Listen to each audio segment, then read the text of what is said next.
Hey, everybody, welcome back to another episode of the Infield Report. My name is Isaac, alongside my older brother Tyler on the other end. Hello. We are here after another great weekend of racing. We had all three series down in Darlington this weekend. It was my first races of the year. If you weren't tracking anything that was going on in early February on the East Coast, whether it be, all the snow or sleet, that postponed the Clash to a point where I was not able to attend. So I figured I might as well double up on this weekend, kind of make up for it. And I was able to find my way down to Darlington on Friday night and catch up on the truck race. And then I unfortunately had to work Saturday, so I wasn't able to attend the O'Reilly Series race. But I hopped on down there on Sunday afternoon, and took in the Cup race. So it was a great weekend of racing overall. Nothing crazy really happened throughout any of the three series. We didn't have any crazy crashes or any serious accidents or anything like that, which was good to see. You love to have weekends where you don't have anything big happen. Um, I know for entertainment's sake, not really that great, but for the safety of everybody involved, I'm glad nothing big happened. Um, Other than that, like Darlington is such a historic place. There's a reason why they do, they bring the alumni back and they have it now branded as the NASCAR Alumni Weekend. I think this was the third annual, and they've gone away from the throwback weekend as we talked about last week. But I know, Tyler, you've been watching NASCAR for a lot longer than I have, obviously. But is there let me rephrase that. What stands out to you about Darlington that makes it so special and nostalgic? Well, it is a driver's track. It can catch out even a 21, 22-year veteran. It's really easy to make mistakes. It gets really hot and slick at times.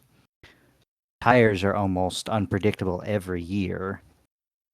Yeah. You see a lot of veterans making rookie mistakes or missing pit road and just mistiming everything because it's egg shaped. It's not symmetrical on either side. Even in sim racing, it's one of the hardest ones. I dread it almost every week on iRacing. I mean, it's something that you have to mentally prepare for. It is an endurance race. You're basically racing against the track, your car, and yourself. Sure, there's everyone else in the way, and you might be, as good or as worse as everyone else. But it's a driver's track. It's been a challenge ever since 1950. And I always look forward to it. Some years are better than others, but that's another story to tell another day. Oh yeah, for sure. And I think one of those things about Darlington is just that old school racing, like you said, with whether you're driving against other drivers or you're driving against what your car wants to do, which is, I know at any track, it's not doing what you want it to do.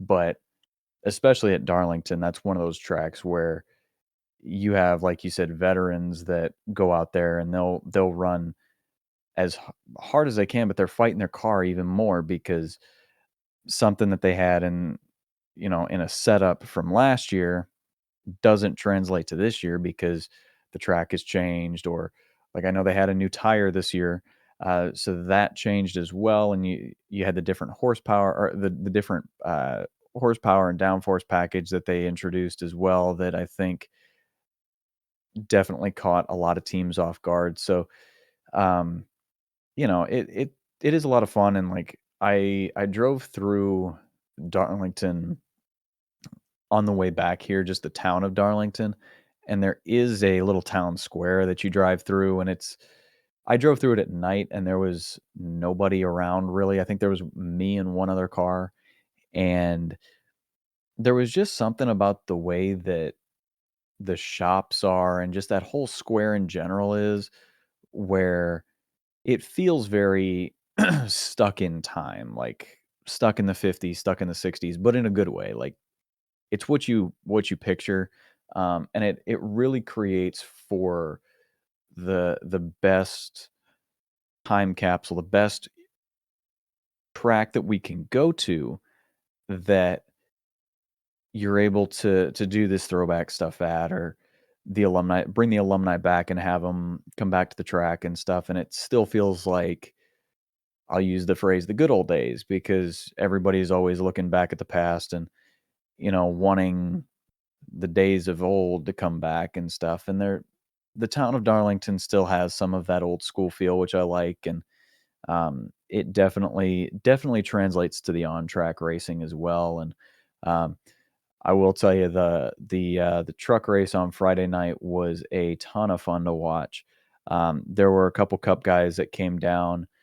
We had some guys step in unexpectedly. AJ Allmendinger had to step into the 10 truck because Daniel Dye has indefinitely been suspended by NASCAR um, for just making really, really insensitive comments on a live stream.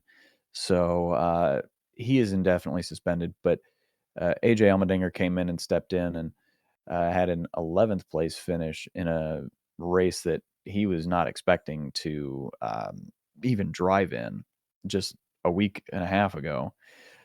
So he was able to do a fantastic job, and there were a couple of guys that were able to pull off a good run, and we had a surprise pole sitter. I don't want to say surprise, but a guy that, in his words after qualifying, is not good at hot lapping in Caden Honeycutt getting the pole or starting on the pole. And he ran a heck of a race too, but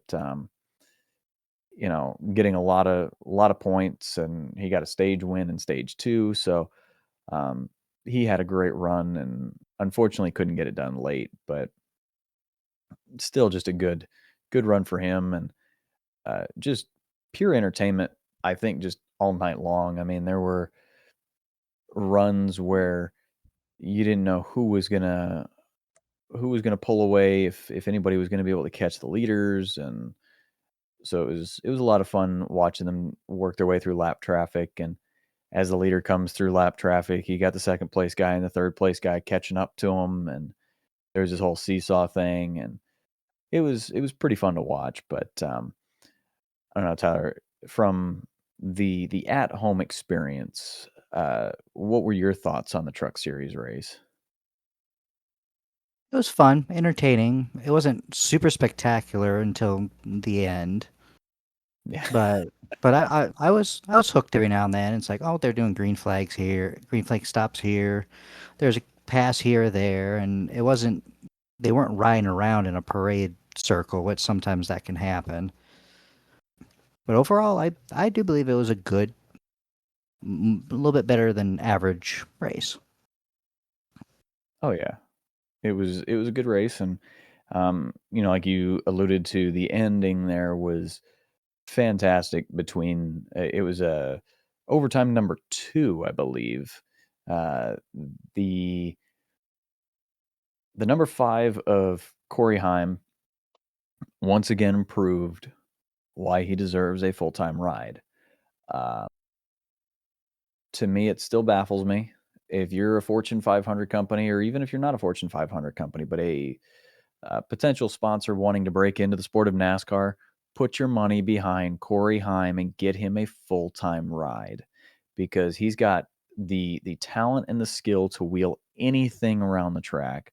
He doesn't have the hype around him like Connor Zilic, and you have a couple of the younger guys that um, are the prodigies of the sport. He's not one of those. He's got incredible talent though, regardless, and it's a shame that he doesn't have the sponsorship behind him, which unfortunately in this day and age in NASCAR, if you don't have the sponsorship behind you, you're not going to get a ride. But Corey Heim deserves a full time ride, and I will yell it from the rooftops and shout it from the rooftops until he has a full time ride. And even then, you know, we'll see how it goes from there. But he was able to work his way on that last restart, and he drove, I think it was from like ninth to the lead in 2 laps and ended up winning the race.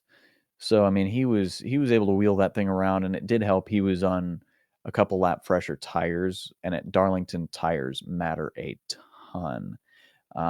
We had, I believe, alluded to it last week that Darlington is one of those rough tracks that, because of all that coastal sand and stuff that gets blown through the air over the course of the year, that it weathers it and it basically creates sandpaper.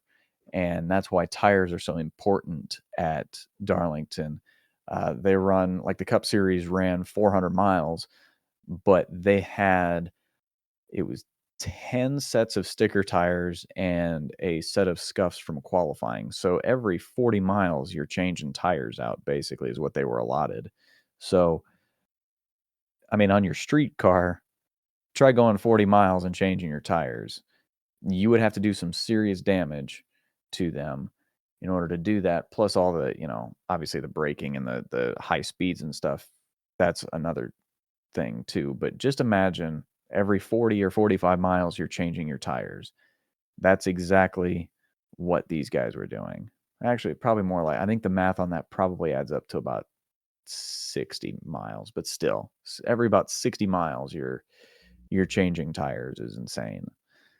But that goes across all 3 series, and, um, like I said, we had a lot of good running, throughout the weekend, and the all 3 of those series were great. Like I said, we had a couple of different drivers that I didn't expect to see where they were, but, like Christian Eckes finishing 3rd, he hasn't had the best start to the year, but he got himself a stage 1 win and, was able to get some stage points in stage 2 as well, and end up coming away with a good points day and helping himself out in the standings. I know it's race number 4 for them, so there's still gonna be a lot of movement right now, but that's always a big plus this early in the season to kinda help yourself out as much as you can and help yourself get up to the top. But,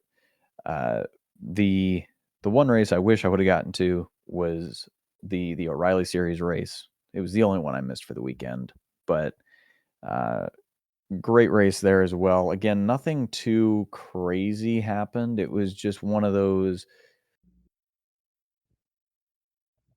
old school races. I don't know how else to describe it. You had quite a few, um, green flag long green flag runs, and Kyle Larson again does what he normally does at Darlington and just runs and leads a lot of laps, but doesn't come away with the win. So I don't know what it's gonna take for him to get over the hump in any series, really, to get over that hump to win at Darlington. I don't know if it's just because there's something, mentally with the track, whether it's so exhausting or what, but, um, he was able to come home 4th, which is a fantastic finish for him, as well as sweeping the stages, but late in that 3rd stage, he just could not find a way to stay in the lead, and again, I think that's just been a pattern with him for Darlington. So he's a good bet to lead the most laps in a race if you're a betting individual, but I wouldn't necessarily put my money on him to win. But it was a Like pretty I good was weekend. like I was Go saying ahead. before too, he is a veteran driver and he had to go down to a lower series to fulfill time or, you know, do his races. But even he caught out and he can't even win at Darlington at all. So Darlington Yeah, is a challenge no matter what car or division or anything that you're in. yeah. Now I will say, to be fair to Larson as well, he was not originally supposed to run this race. It was supposed to be Alex Bowman's Xfinity, or O'Reilly, whatever series you want to call it, Busch Series, Grand National Series, whatever you want to call it. It was supposed to be Alex Bowman running this week, but obviously he's still out. I believe they said for the next at least 2 races now as of recording this. He's will be out because of his vertigo symptoms. But again, we're wishing him well and hoping he's able to get back healthy first and foremost, and then be able to drive safely on track and things like that. But um, yeah, veterans veterans don't get a break from this track either. It's just it's so tough. I mean, that's the crazy thing, and like you had mentioned as well, it's an egg shape. So as you're driving it, like turns 1 and 2 aren't the easiest, but they're the wider of the corners.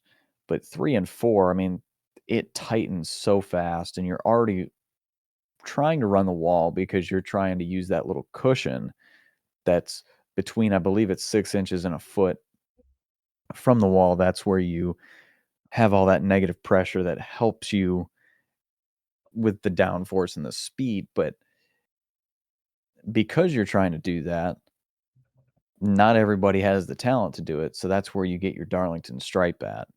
And And there were quite a few.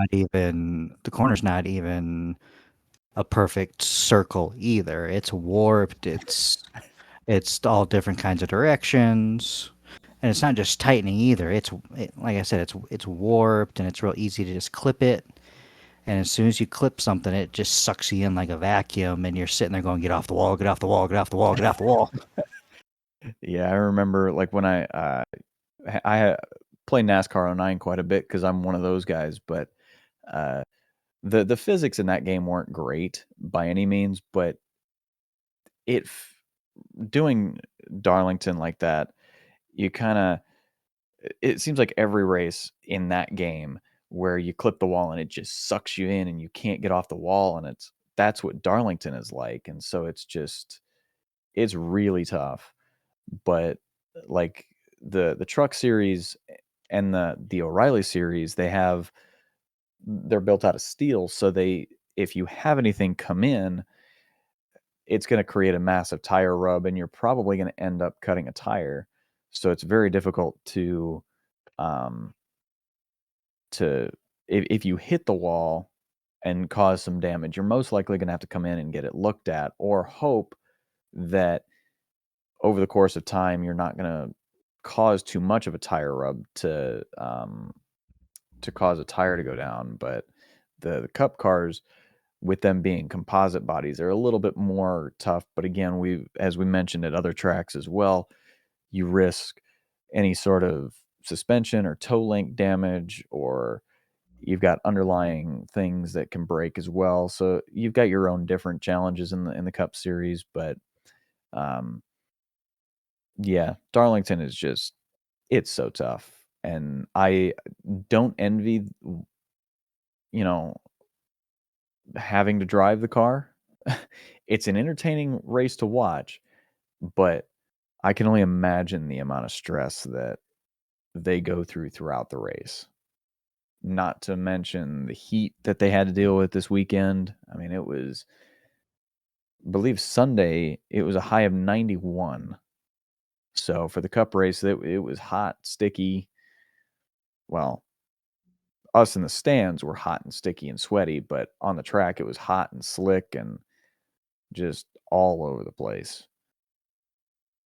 But yeah, it was a great weekend for racing. And like I said, in the Cup Series, we had a I don't know if you want to call it a not surprise winner in Tyler Reddick.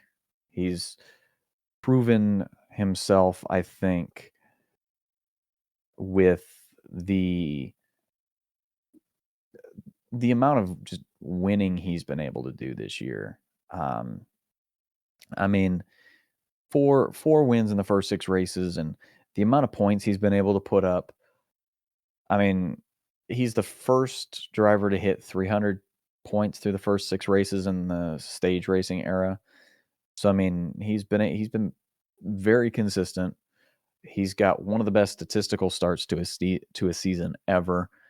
Um, Again, going to victory lane 4 different times at 4 really different tracks, and I mean, what more could you ask for if you're Denny Hamlin and Michael Jordan after the crazy year that they had last year, and then the momentum that they've been able to build off of not just the 500 but the 3 in a row to start plus now this one. Where do you see that team? Do you see um like Reddick continuing to win? Do you see Bubba coming up to join him in the winner's circle? Here's a hot take. Do you see Riley Herbst coming up and joining them in victory lane anytime soon? I could see Bubba winning a little bit later down the road. There are some really good, strong tracks uh, that are in his wheelhouse coming up. Uh, but Reddick is on a hot streak. Whatever they're doing, whatever they put in their Wheaties that morning, I mean, minus Peds, I want some of that. I want a little bit of that something, something. I'm right there with you. If it helps me win at life, I'll take it. Yeah. So, and about Riley Herbst, he's getting a little bit better, but he's got to start performing a little bit better. Otherwise, as much money as you have with Monster, they've got expectations too. I know it's early in the year, but you got to start performing strong right here, right now. Otherwise, if you can't put together a full season or even a three-quarter season for the chase format, uh, you might be great in the lower series, and I think he was brought up a little too quickly. But might go back down to the lower series, get a little bit better, hone your craft, learn a couple of things, and then maybe come back up. But Riley Herbst, he might get a surprise win. There's still Talladega in there. I was going to say the But super speedways are still out there yet. yeah, but it's just execution and just going to the end. And he kind of putters out, and you're sitting there going, you're in one of, if not the top Toyota team right now that isn't named Joe Gibbs. You got to start Yeah. performing. So Well, and even like Joe Gibbs, they had a decent weekend. Don't get me wrong, but like Ty Gibbs was sixth. That was a great run for him. I think we had talked about him, and we've continued to talk about Gibbs a little bit, Ty Gibbs a little bit, and the fact that he's been improving quite a bit this year. And I mean, a sixth place finish for him at Darlington at a very difficult track, I think, shows a lot of progress and a lot of growth for him. Um, he obviously wasn't the top Toyota driver that went to Reddick, but he beat out a bunch of his Joe Gibbs teammates. He beat out Denny, which I mean, Denny had he had a day. I mean, it was kind of quiet. I think by his standards, there was nothing too crazy that happened for him. It was just another day at the office for him.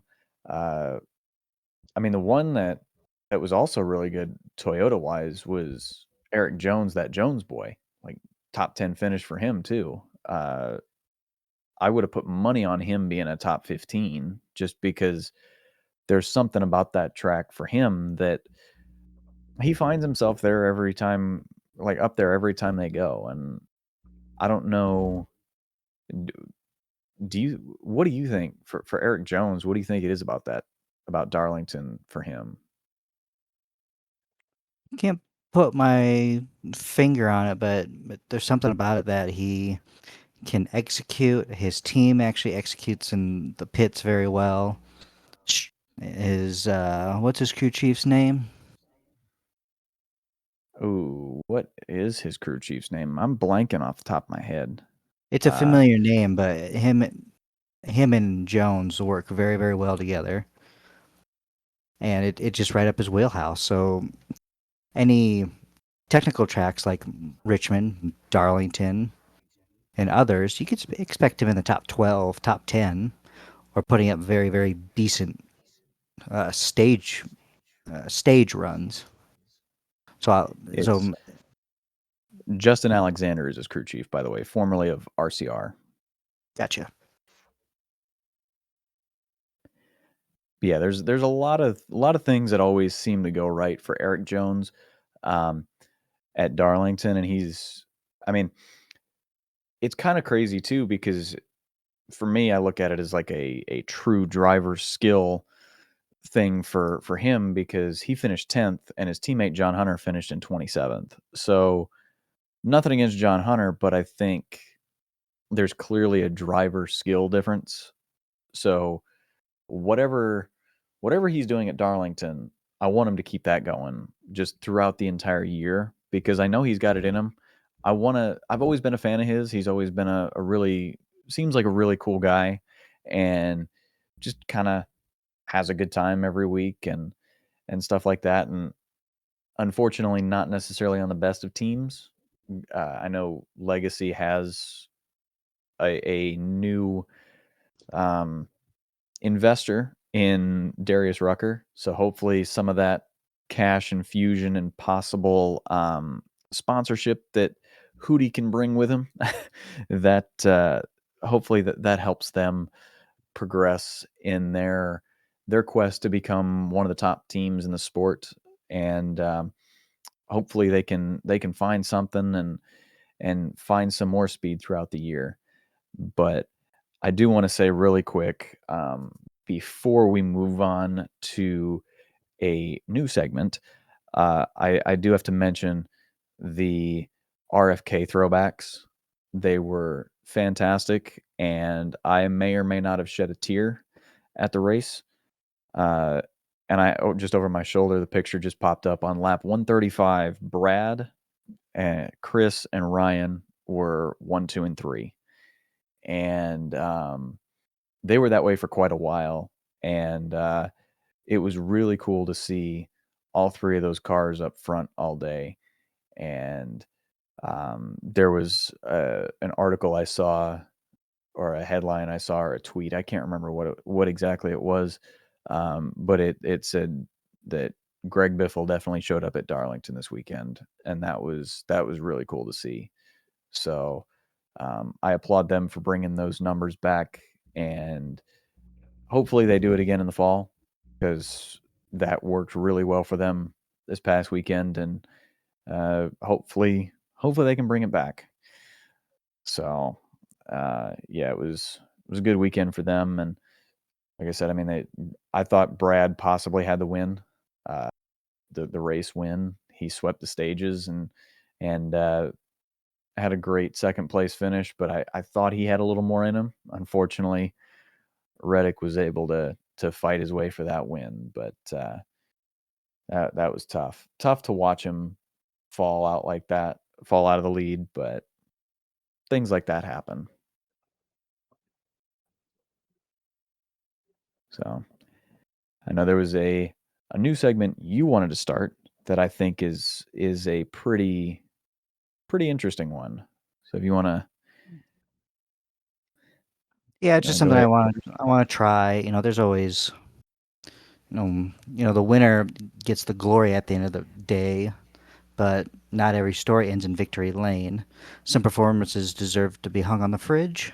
Others you'd rather kick to the curb. This is a segment that I'd like to try to call Fridge or Trash.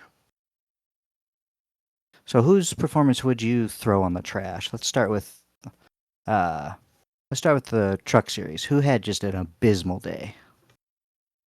Well, I will say there were two of them that I think really wanted to just pack their stuff up in the hauler and come right on back to Charlotte. Uh, Andres Perez, unfortunately, he was caught up in not an early wreck, but a later race wreck, and he was running pretty well throughout the day. I mean, he was kind of mid pack, but looked like they were going to have some speed late in the race there, and then they got caught up in a wreck, and unfortunately, there was nothing they could do, and their day was ruined based on that wreck. And uh, Ty Majeski as well was unfortunately, I believe, a part of that wreck as well. They both, I believe, Majeski actually ended up turning Perez, if I remember correctly. So it was a rough deal, and they both ended up out of the race. And I mean, Majeski's had a really great start to the year, but with that 31st place finish, he dropped from third to fifth in the points. So that definitely isn't going to help him at all. But uh, yeah, the Truck Series race for those two was not not the best week for them. Who is your trash? Throw it in the trash driver for the or driver or drivers for the truck race. And I would go with Sawalich. He had a top 10 day, executed very well. Could have been a little bit better, but especially at Darlington, top 10, I would pat yourself on the back there. Oh yeah, he was, and especially with him being a young driver, he didn't run. I believe it was it Vegas or Phoenix? He couldn't run it. I think it was he couldn't run at Vegas because of the age restriction. But um, still, the fact he's a young guy and he was he's able to have a top 10 finish at Darlington of all tracks is incredible. I think. I mean, like you said, such a technical track. Um, being able to get stage points in both stages and consistently run at the top is fantastic for him. I would I would have picked Sawalich, but I will go with a different driver, um, and I'll go with Connor Mozak. He's been a quiet one all year, but a top 5 finish for him. Didn't earn any stage points throughout the race, but he was always, towards the front of the pack. He wasn't mired back in traffic a whole lot. He was there, and he was a quiet contender all race. I think if they would have had a little bit more, or a little bit better pit stops, I think that could have then put them in position to lead a couple laps and possibly get towards the front towards the end, especially during those overtime attempts at the end. But still a top 5 finish for him. Uh, Fantastic job. Another young driver as well that I think has a lot of potential. Same with Sawalich. Sawalich being a Joe Gibbs developmental driver, I think he's definitely going to get his shot for sure. I know, like I said, he's running part time in the O'Reilly series as well. So, actually, he might be. I think he might be full time. No, he's not full time because he still can't run at certain tracks yet. But he's going to be a kid to watch for sure. It was him and Connor Zilich were the two that would battle each other quite a bit when they were both first coming up. So I think he's going to be one to watch as a potential JGR, or who knows, maybe a future legacy guy if they decide to, not necessarily in 2027, but if down the road they decide to let John Hunter go, or if Eric Jones finds another home, they might pull him up in a couple years. Who knows? But definitely a good kid to watch. Uh, we're gonna, since I had mentioned the O'Reilly Series race. Um, who was your driver that you would have put their performance in the trash? It would probably be Austin Hill. I'm not a big Austin Hill fan, but when you're when you're running top 3 and top 5 almost every single week and a very big favorite to win, today was just, you know, that race was not his day. Sure, it wasn't the worst performance out there, but could have been executed better. Setup should have been a little bit better. But that's how the cookie crumbles. Yeah, eventually, whether you want to look at it as the law of averages or whether you just want to say everybody's got to come back down to earth at some point, he came back down to earth pretty hard. Unfortunately for him, I do recall seeing him get into the wall fairly early in the race, and that caused some damage that they had to come in and repair. and that set him back quite a bit and ended up finishing 5 laps off the pace. So, that unfortunately, I believe that dropped him 2 spots in the points, so he's now down to 5th instead of 3rd in the points after some pretty good finishes, but, um, my throw it in the trash driver would probably have to be Jeb Burton. He was one that has had a pretty solid start to the year as well, and he's always been a likable guy as well to me. I've always enjoyed watching him, and he's always a do it, a do right driver. He's never been a guy to tick anybody off or get under anybody's skin, but there were some things, some issues he got caught up in early as well, and that also set him back, and unfortunately, things just didn't fall his way either, and ended up 26th, and also I lied. He finished on the lead lap, but he was towards the end of the lead lap, but just not the finish I know that they wanted, especially with the speed that they had, so, kinda tough for him, but things unfortunately fell the way they fell. I do If agree I with you with Jeff Burton. It's just execution has not been his friend. He's not real consistent with it. He'll eventually get it, but no, at least this, like you said, this week he was tail end of a lead lap. Just couldn't put it together. Yeah. I mean, I know the next couple races, next couple tracks aren't necessarily gonna be his friend either. We've got Martinsville coming up this week, and, uh, Rockingham will be the following week, so maybe Rockingham might be a better finish for him, but Martinsville is gonna be another tough one. I mean, he's got it in him, I think, but it's never really been one of his strong tracks, so we'll have to wait and see how that one plays out, but he was definitely on the wrong end of Lady Luck and, not necessarily a friend of the Lady in Black either this past weekend, but, uh, who was your driver you would, display their performance on top of that fridge? I'm probably gonna go with Sheldon Creed. He's always been a top 5, top 10 driver. He executed very, very well this week. I can't remember what place he finished in. He was 7th this week. 7th? That is a very good result, especially for Darlington. Oh, yeah. Especially with his win earlier in the year. He can now start stacking top 5s, top 10s. Now that he's got the monkey off his back, he can relax a little bit. He's finally got the win after being, a bridesmaid all these years.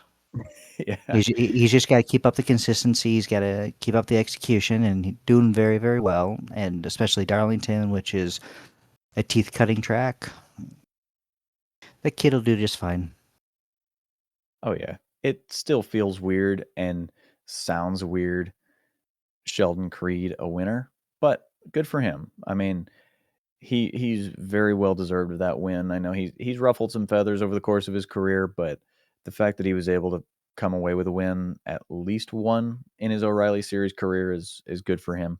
Uh, can't complain about that. I'm gonna go with the driver that I would put front and center, and I would put him front and center there so far all year is Parker Retzlaff. He finished 8th. I almost said ninth.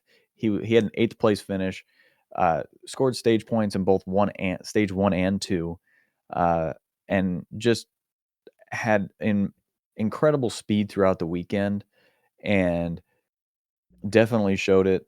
I mean, like I said last week, he's one to watch. If you're a Chevy team in particular, but even if you're not, if you're somebody that's looking for a young driver to sign them to a developmental contract, or maybe you wanna, steal them. I don't know, but, they him and Viking Motorsports in general have made massive leaps this year, and I know I've said it many a times, but his teammate Anthony Alfredo finished 12th, so both those guys are definitely at the top of my list for sure. Like I said, v- if I can put a team up there as my team of the week, it would have to be Viking Motorsports for sure. But they were fantastic all weekend, and I look forward to seeing what they are going to continue to do over the course of the season and see if they can keep stringing these uh, consistent runs together to hopefully help them make the chase. Which I'm so thankful to be saying that instead of the stupid playoffs. I'm glad we're out of that garbage now. Um, but do you have a driver from the Cup Series if you had to pick one for tossing it away in the trash? I've got quite a few of them, but I'll pick two for now. But one of them was, I think I put it in a text to you. Where in the world is Joey San Diego? This is usually one of his better tracks, but way off the pace, in the 20s. Just couldn't put it together this week. I'm glad I didn't pick him for fantasy. I thought about it. I'm like, probably not. And he was just absolute, no pun intended, but he was absolute garbage this week. Yeah, he My finished other 30th. one, Worst. Even worse than what you yeah. thought. Oh, yeah. And the other cold was Larson. Now, he did have tire issues at the end, but he wasn't going to finish great anyway. Like we said before, veteran driver, very good. Sometimes a little too aggressive. That Yeah. does eat up tires. That does it, wear on the chassis, the body. You can only lean on it so much before it just gives out. And Yeah. Larson, him and Darlington, it's a lover's quarrel. It's a driver's track, but he just cannot execute at all. One of these days it's going to be a surprise win, but I think he's going to back his rear end into it. Probably literally one of these days, but I mean, with all the crazy finishes we've seen over the years at Darlington, I wouldn't be surprised if that happens. But you're right. I mean, Larson was. I don't know if the unluckiness started back when Chastain wrecked him a couple of years ago or what, but it seems like ever since then, him and Darlington don't mix very well. Like the final result doesn't mix. He earned stage points and he led for a while, like 20 laps, but coming away with a 32nd place finish and two laps off the pace is rough. Um, I mean, like I said, he just didn't didn't have it this week. Um, I would say probably one of the drivers that I don't want to kick him while he's down, so I'm going to avoid Kyle Busch this week. But I would have to say uh, Bubba Wallace was another disappointing run this week. I know 2311 as a whole had several issues this week. Reddick with his battery issue that everybody basically wrote him off for early in the race. Like basically, as soon as the race started, he was having some issues, and once everybody kind of heard about that, they kind of wrote him off. But uh, Riley Herbst got turned around, I think, by the 88 of Zilich, and that damaged the front end of his car and kind of tanked his day. Bubba had some late issues as well, and that they didn't seem to be having a good week. So I would put Bubba probably put his performance in the trash. Just toss it and maybe just all of 2311 minus Reddick, just because they were kind of going through it for the week. Um, the colleague cars of Allmendinger and Ty Dillon didn't do so hot either. They were kind of just running around.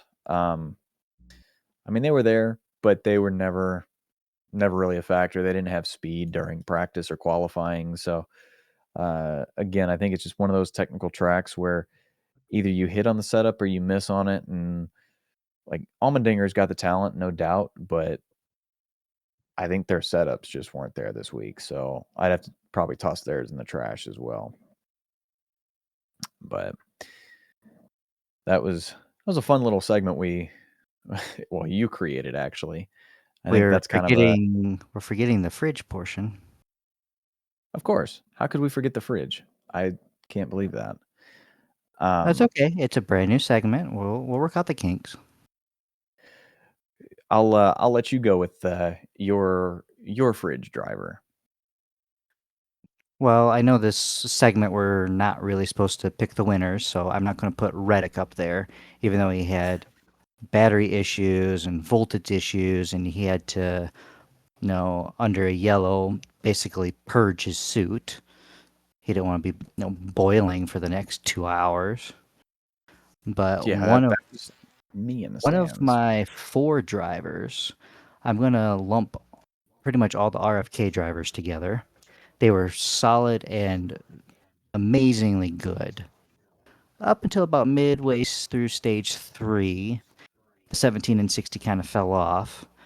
But I'm going to say out of those, Brad Keselowski was probably the absolute best driver out there, besides my other pick. But Brad had a very good day, especially on his tweaked leg. It's not really broken anymore, it's now just tweaked. But great weekend. I'm glad to see him back up front. RFK is putting together great cars over the past couple of years. They just, I just want to see them up front more. They need to be one of the top Ford uh, camps again. Penske is taking all the credit, unfortunately. But my other Oh, driver is, of course, Carson Hocevar. If he didn't have that penalty to start at at the beginning of the race, I do believe he probably would have won this race. Granted, he had a tiny bit of hiccups here and there, but great execution, great run. Strategy was amazing. He was bad out of hell. I want to oh see yeah, more of him up front. for sure.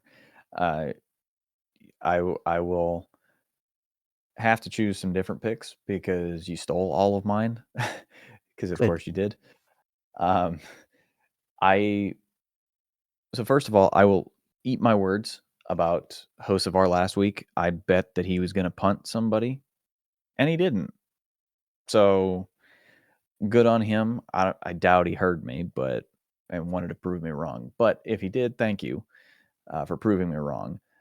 But I'm going to throw two of the three Penske drivers up there on the fridge this week. Ryan Blaney finished third. Uh, he did get some. He finished third in stage one, but didn't quite finish there in stage two. Didn't get any stage points in stage two, but he had some good speed throughout the day. Didn't get a chance to lead any laps, but he was always towards the front. Had a great car all day. He did end up having a loose wheel issue. I believe this is the third one this year for him. So it's a bit of an issue that they need to talk about that we discussed last week. Um, but I don't know that he would have had the speed to hold off Reddick or Brad. But I think a third place finish for sure was really solid, especially after that penalty on pit road. And Austin Cindric getting stage points in both stages as well as a top five finish for him. I think it's consistency, and he's definitely got the skill to do it and to continue to be consistent and ride the points to the top. It's just going to be whether or not the team itself can give them the cars that are necessary to make those runs because they haven't they it seems like they're hit or miss quite a bit. And that's why I I don't know if they're gonna get more than one car in the chase this year, but um it was good to see them run up front for quite a bit throughout the day and um really show their speed and especially their long run speed over the course of the day. So I would put Blaney and Cindric up on the fridge for sure this week.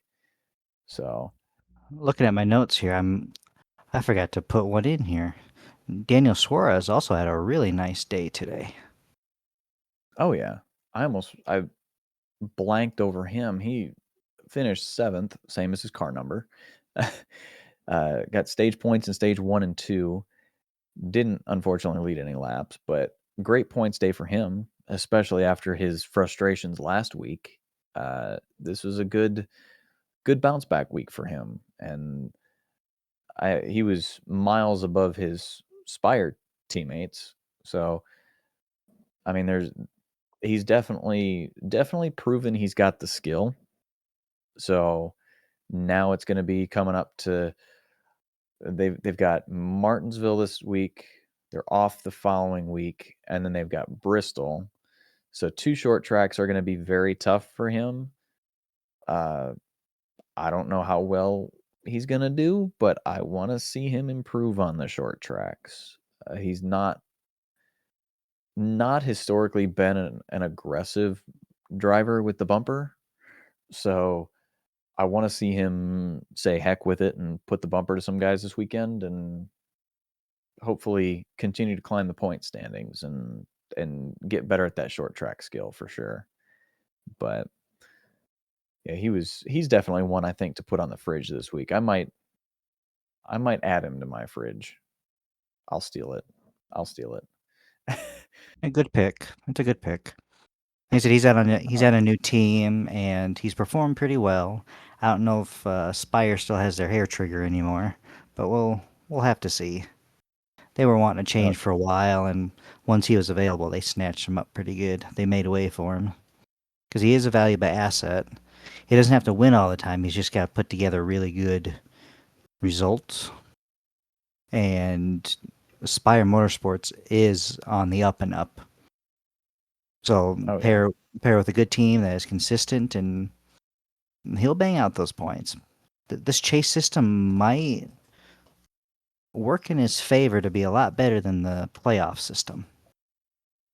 Oh yeah, because there were some years where I thought he was going to get a win, and he was always right. He was always a bubble driver, and that's what frustrated me about that playoff system was if they would have gone away with the win you're in format, he would have been in at least at least 2, if not 3 times. But because they guaranteed a winner in there and you had some questionable choices to be in the playoffs, um, it unfortunately knocked him out, and it made it rather difficult, for them to get over that, and now that he's with a good team and like you said, I mean, I said he finished miles above his Spire teammates. He finished miles above Michael McDowell. McDowell finished in 20th, but obviously Hocevar finishing 4th was the best Spire driver to finish. But the fact that he was able to put together a top 10 with his teammate, I mean, like we said, he's got talent. It's whether or not the consistency will be there, and it's going to be tough. Like I said, coming up the next couple weeks, where we've got some tracks that are not necessarily as strongest, but I want to see some hosts of our rub off on Suarez a little bit of like be a little bit aggressive, ruffle some feathers a little bit, get in there, you know, get your hands dirty a little bit, but not too aggressive, but just say, "Hey, I'm here. I'm here to win. I'm here to fight for, my positions." Like I want to see him do that. I don't there's a point where being too nice doesn't equate to wins. And I think that's where like your Mark Martins come in where he didn't always have all the wins because I mean everybody liked him and he was such a likable guy on and off the track and in the garage and stuff like that, but he was not always willing to move guys out of the way and stuff, and unfortunately I think that's why he is one of if not the best driver to never win a championship. So, I mean, it's kind of tough, but I want to see Suarez get a little bit more aggressive and be the guy that, like I said, is willing to do what it takes to fight for wins. So I think he's going to be definitely one to watch for the year, and one I definitely want to see have speed at Martinsville this weekend. So, um, yeah, he'll be fun to watch. But we're gonna, like I said, great segment. I like the idea of it, and if you guys like it, let us know, and we'll keep it going, or who knows? I think we'll keep it going until anybody says otherwise. But yeah, I'm gonna put up the Truck Series points real quick, or the leaderboard for the top five. It is a little early, like I said. This is after 4 races for them, but we've got Chandler Smith in first. Caden Honeycutt jumped up to second. Lane Riggs in third in the points. Gio Ruggiero, geez, I can never say his name right. Gio Ruggiero is in fourth, and Ty Majeski is in fifth in the points. Like I said, that tough 30 plus finish didn't do many favors in the points. But we're going to see, like I said, a lot of seesawing over the course of the year, and especially this early part of the year when you've got guys that are going to be making some big moves and stuff like that. But it's it'll be fun to watch the the continued movement, especially since they've got another week off this week before they go to Rockingham Easter weekend. But the O'Reilly series, we've got the top two are still the same. Uh, Justin Allgaier and Jesse Love still sit at the top. Carson Quapple jumped up to third. Sheldon Creed is fourth, and Austin Hill is fifth in the points. So, again, that uh, tough finish for Austin Hill, way back in the pack, dropped him quite a bit in the points as well. So this is where I think, like we said, the chase format is going to reward consistency, and it will definitely show which drivers are the ones to watch for sure, and those that are going to be ones that you could definitely tell benefited from the old format. But we have the Cup Series points. Are we surprised Reddick is still first in points? If he's not, I would have said the point system is broken. Ryan Blaney is in second. He jumped Bubba Wallace. Bubba Wallace is now in third. Denny Hamlin and Chase Elliott round out the top five. They stayed put from last week in the points. So, again, I think the consistency part of it is going to be fun to watch to see. Like, I always thought Reddick was going to win a championship just because, I mean, he was a regular season champ, and uh, he was always very consistent throughout the year. Even last year when he didn't win a race, he was still up there. So I'm hoping this format favors him, but we'll see how it goes throughout the year. But uh, yeah, it'll be fun to watch these points seesaw back and forth, and which drivers are able to make up a lot of positions and which drivers are just going to kind of hang around. And it's an even year. Is Joey going to get his championship again? Who not knows? after his not after his terrible Darlington finish, but Yeah, he 30th place on a track that you should be good at. Yeah, that is not good at all. But there's a fall race coming up for it, late summer, early fall. So hopefully they can turn that around and put the spring Darlington behind them. But as you see in the points now, it's going to start to slow down a little bit. You'll see people kind of stay in one or two positions for the next couple of weeks. You might see some teetering back and forth here, leapfrogging. Chase might go in front of Hamlin for a race or two, and vice versa. But this is where, as a driver, if I'm 10th on down, I would probably start doing my homework. I would really say, okay, I may not be competing for wins, but how can I sneak in a stage race or a stage win or a top two or three? Or how can I be there at the end so I am in the top 10 just to knock those down to just build that brick by brick? Now's around the time where Martinsville's coming up, Bristol's coming up. I mean, Watkins Glen, you have to start That one is executing. weird early in the year. Yeah, it's always a August September race for me, but I wish it was back on the Formula One calendar.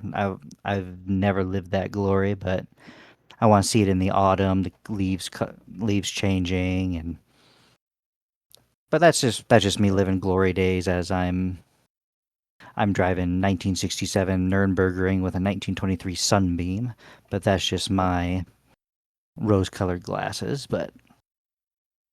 I think But it's only going fitting you do that though with the nostalgia and looking back on the glory days as we're talking about Darlington. So I think it's only right, I think. right and going back to the point system and such. In the playoff system, yeah, you can kind of wait it out and kind of wait for your good tracks and put all your eggs in that basket. But now you can't. Because if you start having bad races, you have some catching up to do. And that's more stress. And that's more mistakes that are possible. That's more crew chiefs yelling at your tire changer. You know, if you can't dodge a wrench, you can't dodge a ball. Yeah. Yeah. I That mean, is that's probably a rhythm error on their part, but you have to start executing as a team, as a driver, as an organization. Yes, you for sure. have the same engines as some of your teammates, the same chassis, same personnel, but at the end of the day, now you have to focus on yourself. You have to focus on the individual. You have to be somewhat selfish at the beginning. It's when you're in the chase and you're not competing or anything, that's when you can go, okay, you can go by me. I'm not going to race you as hard. But as of Yeah. right now, you need to be selfish. You need to take, take. I don't care if I'm beating 7-time champion in the next pen behind, pin next to me. I'm doing it for me. I have to do it for me. I have to be aggressive. That's where great racing is going to come from. That's where rivalry is going to be coming from. That's where personalities are going to come out. Hocevar, Suarez, Blaney, Wallace, and Reddick are probably my top to become the next Bill Elliott, Dale Earnhardt, Harry Gant, Richard Petty, Jeff Gordon, household names that NASCAR can actually put their eggs in a basket instead of, oh, they came from the same academy. They're all kind of the same. We like the parity, but, oh, and then they start complaining, oh, there's no personality, or, it seems like they're all the same, but we want everything the same. I don't know. I'm getting on a soapbox, but Well, I agree with you, and NASCAR can actually use, I don't wanna say, like, the personalities, but use the personalities and, like, lean into the fact that these guys are their own individuals, and, like, when I was at the tweet up, I was talking with, Jordan Bianchi um, and Bob a little bit, and we got talking about the drivers and their personalities, and I made a joking comment. I said it's kind of nice to see Chase Elliott not be so corporate and proper anymore, and they're actually able to show their personalities, and we're getting to a point now where I think that number one, the teams, and number two, NASCAR has listened a little bit to the fans of like, all right, we want these guys to be real drivers, real people, not just these drivers we watch on TV or, you know, people we see on social media. They're humans, they're real people. And being able to see them like with Ryan Blaney and Reddick and Bubba and Hocevar, well, Hocevar just being Hocevar, like come on, he's a big goofball. Same with like Noah Gregson. He doesn't get talked about a whole lot because he's doesn't always run at the front all the time, but for a lot of people, he's a vibe. That's just who he is. He hangs out, he's chill, he has a good time. It's what he does. And he's always been himself. Granted, sometimes his true self has been an idiot at times, but I mean, he has fun and he's got a personality. So I enjoy it, and I think it'll be fun to watch the sport grow over the next couple years in particular, like you said, with a couple of these guys that NASCAR can go, okay, this is the another guy that we can use to help market or use to say, okay, we've got some really talented guys that are also really fun. So I'll be interested to see that as well. But you had mentioned really quickly about preparing for races a little bit differently and doing your homework. Going into Martinsville, is there anything in particular you're looking for as far as like if you were, I'll ask you this in two different ways. If you were a driver, how would you approach the weekend? And two, if you were a crew chief, how would you approach this weekend at Martinsville for the Cup and O'Reilly teams? So if I were the driver, I would focus on. That is a good question. I would, me personally, I would focus on, you know, what's the package we're working with? What are the tires? How can I be consistent? Where can I save my brakes and tires? Where can I push?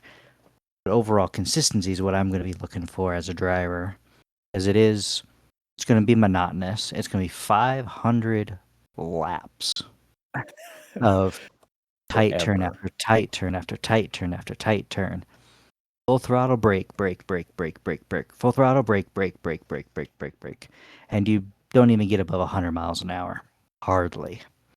So it's going to be Yeah. monotonous. It's going to be boring. How can I keep myself alert, awake, and prepared for whatever comes in front of me? The corner, another car, something. Now, as the crew Yeah. chief, I would be more focused on making sure all my lug nuts are tight, making sure that everyone is where they're supposed to be. I would also look at tires, weather, but the big thing is what is the package? I don't know if they're changing. Did they up the package? They're running the bigger one at Martinsville, aren't they? I think they're doing it's the same package as what they ran at Darlington. I believe it's a higher horsepower, less downforce. I believe. And I think I'm not sure about the tires, but I believe the short track package in particular is what they're running at Darlington, Bristol, Martinsville, and I believe there was in Richmond. I think might be on that list too.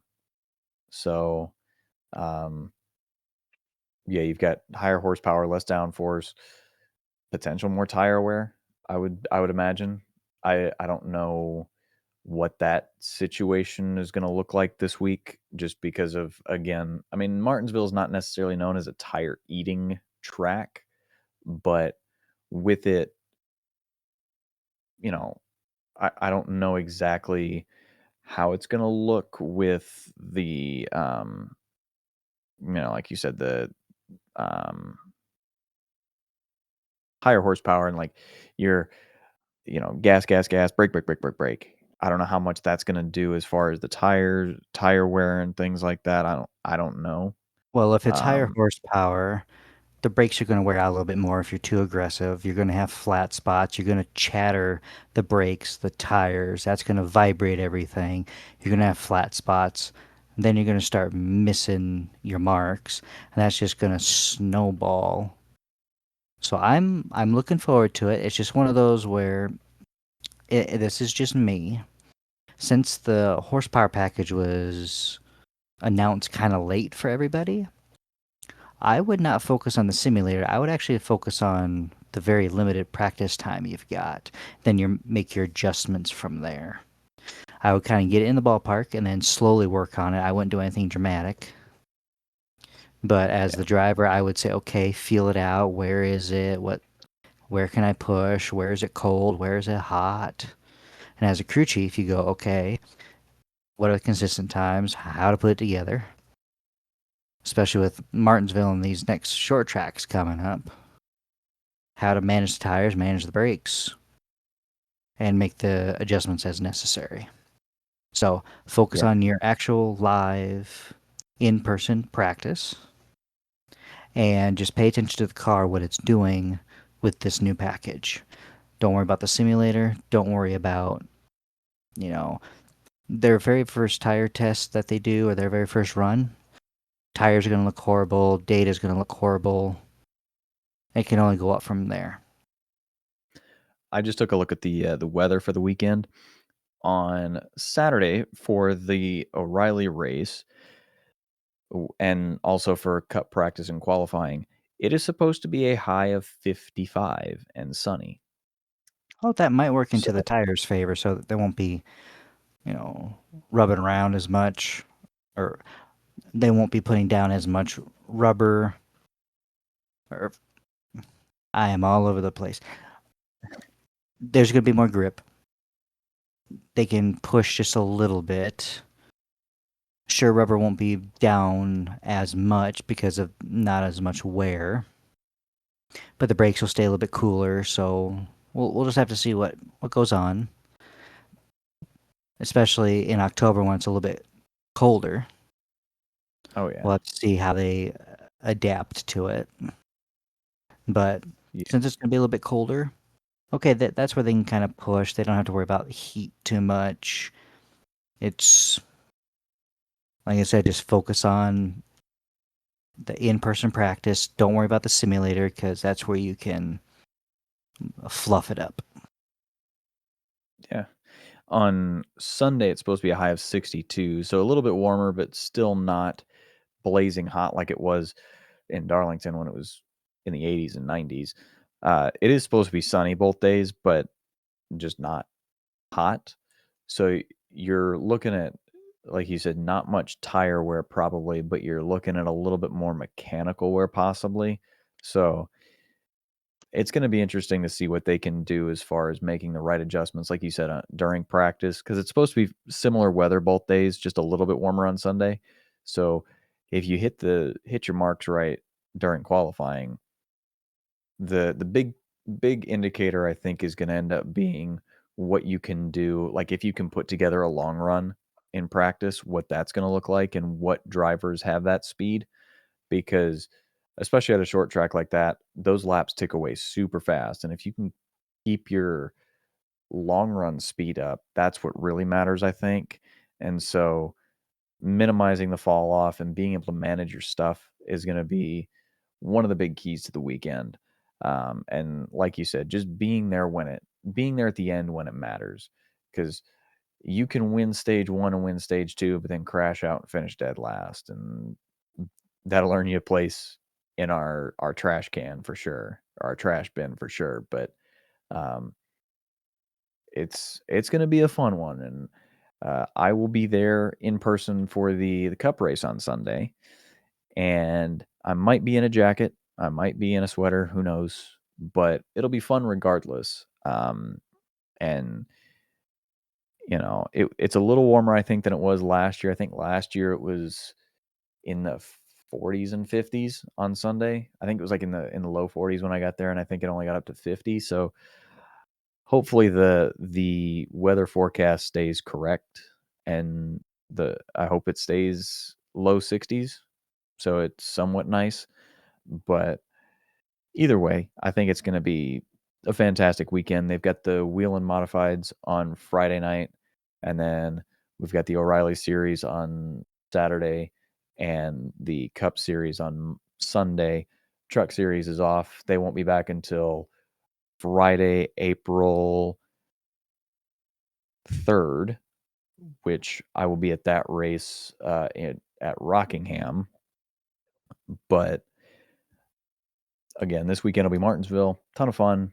The paperclip never disappoints, and yeah, it should be a lot of fun. But we want to thank you guys for listening, following along, all the good stuff. If you liked any of the pictures in the background for both the truck and cup races, definitely check out the Instagram page at the that's listed there on the side at Infield Report. I'll be posting some of those not just throughout the week, but throughout the weeks to come. They won't be obviously as the races are happening, but I'll be trying to post as many of those as possible for you guys so you guys can enjoy those pictures uh, in their, I'll say, better glory so you don't have to look at my dumb face when you've got a better picture behind it, but or behind me. But thank you guys again for following along, commenting, subscribing, sharing, all the good stuff. And we will see you guys next week back here for another episode. And we will again we just want to thank you, and we'll see you next week.